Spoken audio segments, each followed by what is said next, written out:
Cock-a-doodle-doo, my dame has lost her shoe, or if you prefer, her shoe lost her, when away she flew. Chapter 20. Are you certain? Cruel demanded while clutching the blackened slipper. He brought it to his nose and breathed in the sour, smoky smell. That's all that's left of her, said the man with the Van Dyke, the other three of Cruel's most trusted guards by his side. That's all that's left of any of them. Cruel walked across his sleeping chambers and peered out through the east tower window. When he turned away from the window, the look on his face made the guards fear that they had failed him somehow. They would have expected a smile or some look of satisfaction. I would have preferred her head, he said, looking at the slipper resting upon his own palm. But I suppose this will have to do as souvenirs go. He returned his gaze to the sunrise and said nothing for such a long time that the guards quietly slinked out of the room without further words among them. Elsbeth was the first to regain consciousness. Lying on her back, it took her several minutes to realize exactly what she was looking at. It was pure blackness, punctuated by a thin stripe of orange and pink running down the middle. The stripe, she eventually determined, was the sky, while the darkness was provided by the steep walls of the crevasse in which she lay. She felt a dull ache, not in any specific place, but all over. Slowly she sat up, and the sound of her movement and the pain groans she emitted began to stir the others lying nearby. Jack and Jill, Georgie, Jean, Winky, and the mice, they were all there, and each remarkably intact for having suffered such a fall. There were bumps, bruises, and partly singed clothing, not to mention a missing slipper, but no broken bones or fractured skulls. Looking up, Jack estimated the drop at no less than 100 feet. The upward pull of the torcano must have slowed us down, he said. We're very lucky to be alive. Yes, but for how long? Said Winky, giving voice to what they were all thinking. Even for the most accomplished of mountaineers, outfitted with the best equipment money could buy, climbing out would be impossible. Better that we had died from the fall than from starvation. Starvation? Said Barry White, worried that his plumpness might qualify him as a food source should it come down to that. There must be a way out, said Elsbeth, looking this way and that along the dark stone alleyway. Perhaps tunneling downward, we might come out on the other side of the earth, said James Brown. That's absurd, said Georgie. We're doomed. The situation did seem quite hopeless and did not become any less so until Elsbeth noticed a strange noise at her feet. Squinting into the darkness, she soon realized the scratching sound was the result of Jean lying on the ground, wiggling uncontrollably. Jean? She asked, kneeling next to him. What is it? Water, said Jean. Somewhere nearby. Please take me away from it. But Elsbeth did just the opposite. Quickly, she picked up the shivering stick and pointed him first in one direction and then the next. This way, she said. Jack and Jill looked at each other and shrugged. Then Jack placed Winky and the mice aboard his shoulders, and they all followed Elsbeth through the narrow passageway, groping the walls for guidance in the dim light of early dawn. I fail to see how this is helpful in any way, said Georgie. We can't survive on water alone. If there is water, said Elsbeth, it had to get down here somehow. With each step, Jean grew more and more animated until finally there came the unmistakable sound of someone stepping in a puddle.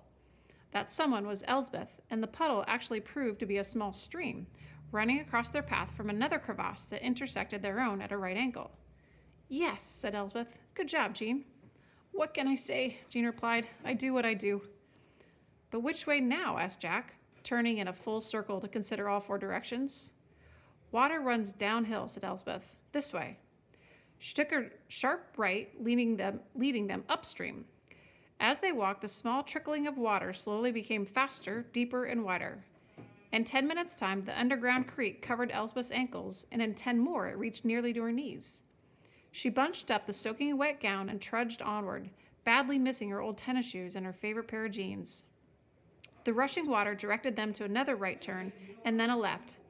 By now, it was waist deep, and moving through it was slow and difficult work, especially for Jack with his injured foot and the combined weight of 4 hitchhikers upon his shoulders. Come on, Jack, his wife urged. Keep moving. I'm doing my best, the man grunted. But as the water became swifter and deeper, it also became brighter. In fact, it began to sparkle like a starlit sky.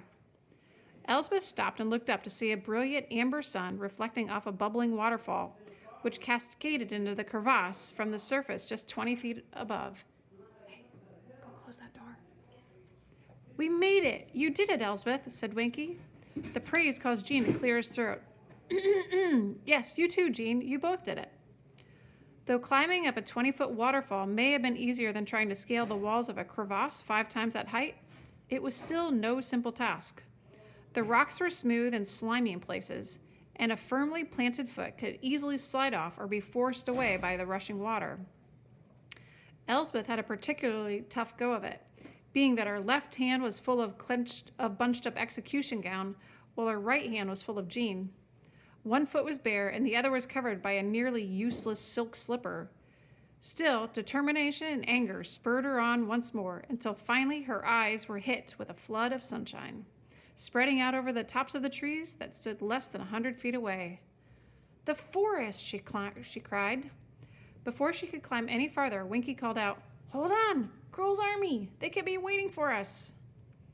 In her excitement to be out of the crevasse, Elsbeth had not considered this.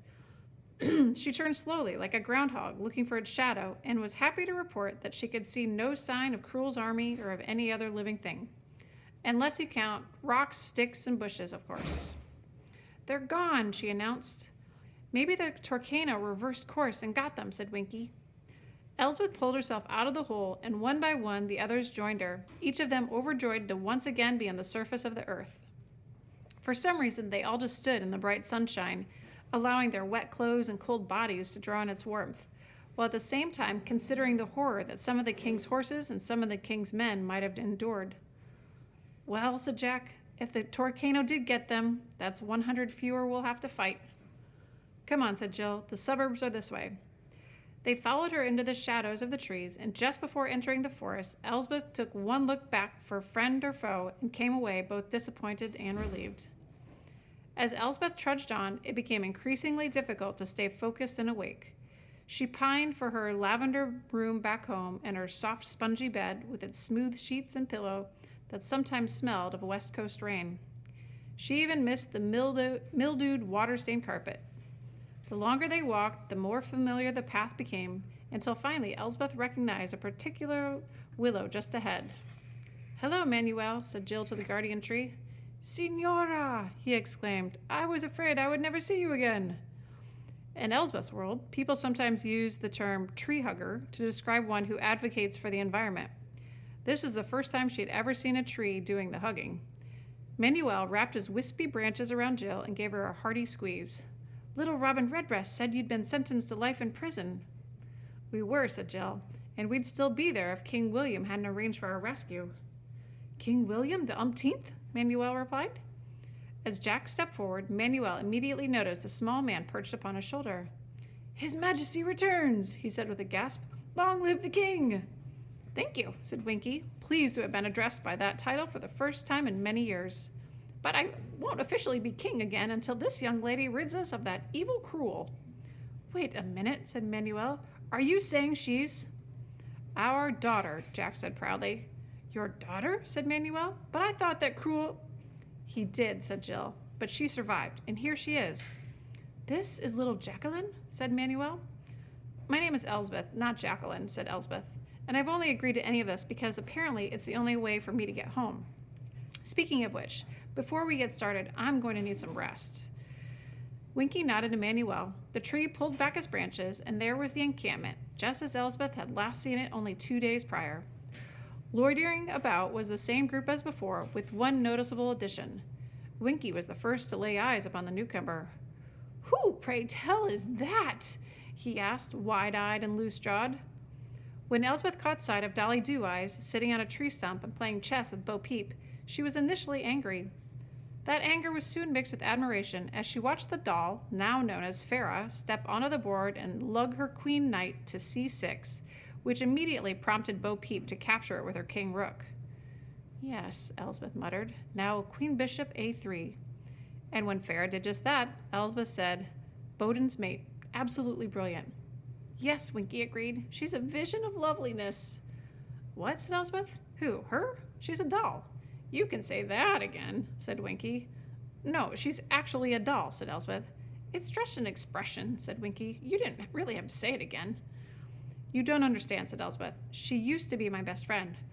You know her? Said Winky, barely able to maintain his composure. Perhaps you would do me the honor of an introduction. Sure, Elsbeth sighed, but just to warn you, she's a real heartbreaker. I'll bet, said Winky, his eyes blinking for the first time since landing on Farah, the only woman he had ever encountered who was anywhere close to his own height.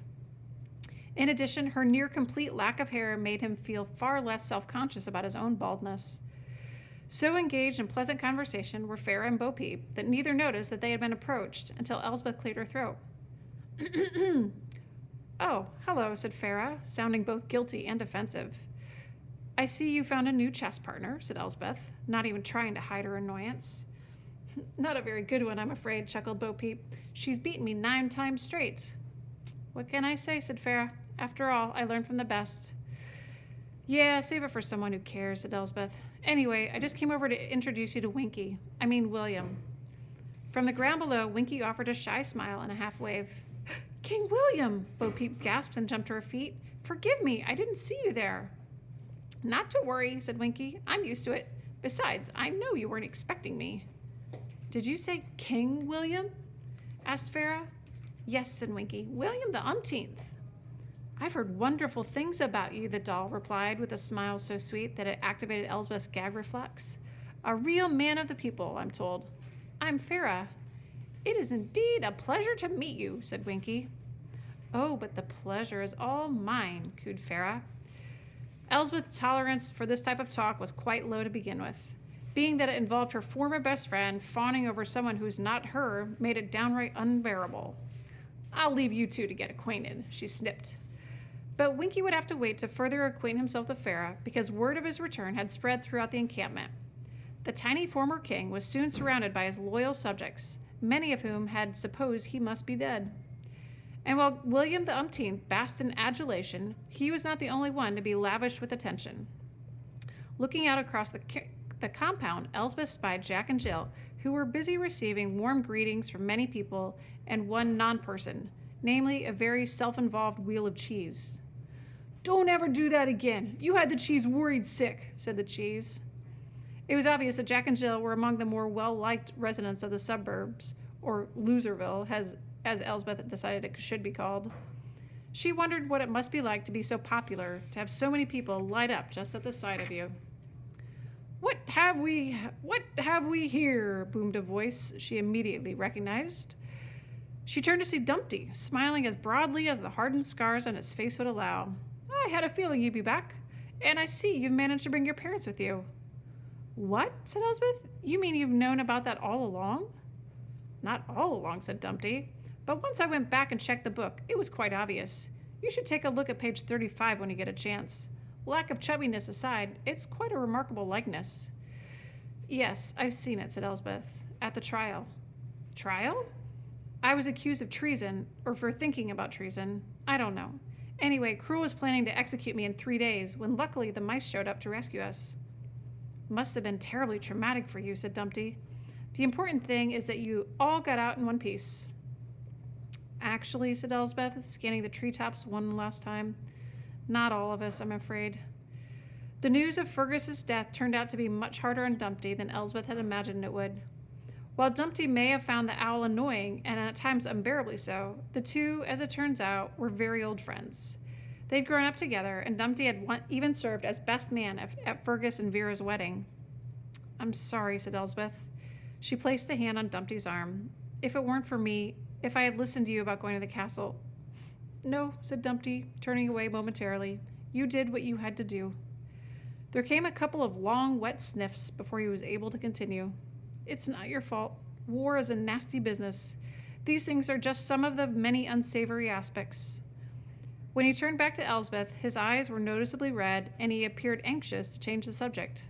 So then, we lost one of ours, but I see you recruited one of theirs. Georgie sat on the ground, alone as one could be amid a large group. Each of the residents seemed to be making a considerable effort to ignore him. According to Winky, Georgie's the one who sold him out, said Elsbeth. He's the one who opened the castle gate to let Cruel in. That is the rumor, said Dumpty. He denies it, of course, said Elsbeth. And he promised to help us, to tell us everything he knows about Cruel. That would certainly be most useful, said Dumpty. Still, I think it's best to keep a very close eye on him. Jeepers creepers, people eaters, awful beasts and evil creatures, hide us in a pumpkin shell so they can't find us very well.